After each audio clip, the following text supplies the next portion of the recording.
शहा महाराष्ट्रात परत आले। शहांचा या महिन्यातला हा तिसरा महाराष्ट्र दौरा आहे। हे ऐकून तुम्हाला आश्चर्य वाटायला नकोच, कारण केंद्रीय मंत्र्यांना लोकसभेचा पराभव फार जिव्हारी लागलाय। विधानसभा एकनाथ शिंदेंच्या नेतृत्वात होत आहे। हे महायुतीकडून कितीही जाहीर झालं असलं तरी शहांच्या मार्गदर्शनाशिवाय महायुतीत पानही हलत नाही हे स्पष्ट दिसतंय। त्यामुळे शहांना सातत्याने महाराष्ट्र दौरे का करावे लागतायत? शहांचं नेमकं कुठे चुकतंय आणि शहा विधानसभेची ती चूक सुधारणार आहेत का? बघूया या व्हिडिओमधून। नमस्कार, मी दिव्या हुरकट रांदड, आपण पाहताय सरकारनामा। लोकसभा निवडणुकीत दोन पक्ष फोडल्याचा फटका भाजपला बसला, हे राज्यानं बघितलंय।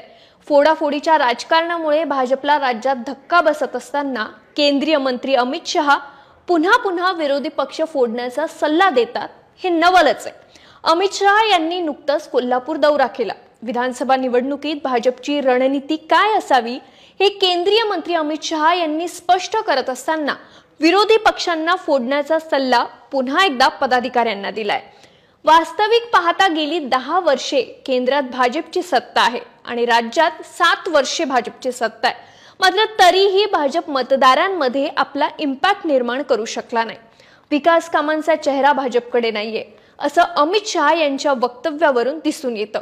कारण लोकसभा निवडणुकीत पराभवाची भीती आणि कुणकुण लागल्यानंतर शिवसेना आणि राष्ट्रवादी पक्ष फोडला।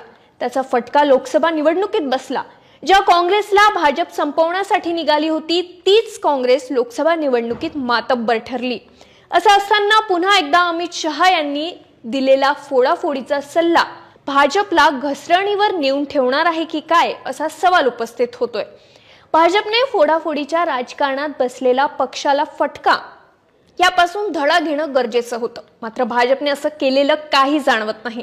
विधानसभा निवडणुकीच्या तोंडावर कार्यकर्त्यांमध्ये उत्साह असला तरी फोडाफोडीच्या या राजकारणामुळे इतर पक्षातील आपल्या पक्षात आलेल्या नेत्यांमुळे कार्यकर्त्यांची कोंडी झाली। महायुतीच्या अंतर्गत वादामुळे शहांना महाराष्ट्राचे दौरे करावे लागतायत।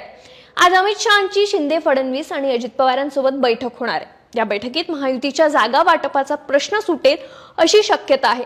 त्यानंतर मात्र नाराज असलेले कार्यकर्ते निष्ठेने महायुतीचं काम करतात की शहांच्या फोडाफोडीच्या राजकारणाचा विजय मंत्र भाजपसाठी पुन्हा पराभवाचं कारण ठरेल, हे पाहणं अतिशय महत्त्वाचं ठरणार आहे।